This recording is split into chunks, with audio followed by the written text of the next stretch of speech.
Ski Carr, True Cardi Mac. I was a Soul Train dancer from 1980 to 1990, faithfully.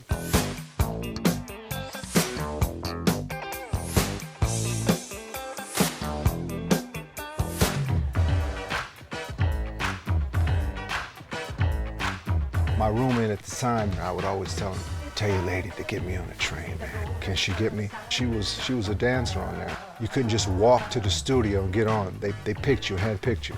It took me 2 tapings to get on. I had to come back with a white tux. I'm outside, 5 o'clock, Chuck Johnson's like, just come on in. It was all over but the shouting after that. You know, I went straight in front of the stage and started busting my cutty moves on. For me, it was life-changing. It was my introduction into entertainment. Being black and Mexican from Inglewood, I grew up watching old classic movies. James Cagney, Humphrey Bogart, Edward G. Robinson. And those cats, they dressed to the nine, from Stacey Adams to suits, to stingy brims, to gloves. That became my style. And the way Michael Jackson would dress, that became my style. I wanted to always be dressed. James Brown with the splits, that became my style. Salsa music, Hector Lavoe, Al Green.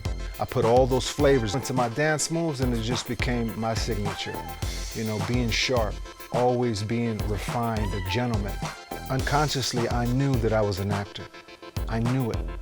I wasn't the best dancer, but I can act in that moment, in improv. So I would come up with these outlandish skits, whether it's being on the phone or coming out with a gun or coming down and having the honey dip. So it was something that we would rehearse and then just do.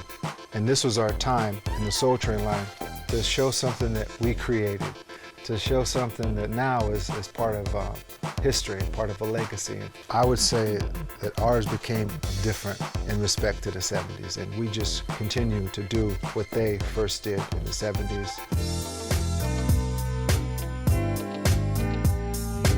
On Living Color, when they did a version of the old train, and they had a cat with me, old, with a cane, I was like, oh, it's time to retire. I just didn't want to be an ornament on there. I just wanted to, you know, try something new.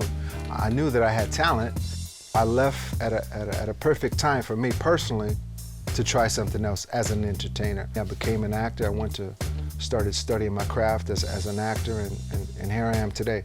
But it all goes back to what Don gave me, an opportunity. It changed my life, saved me from the streets, got a chance to break bread and eat that chicken and meet a lot of people from all over the world. We all came one weekend to fellowship and dance and just to make art, to make magic. So life-changing for me.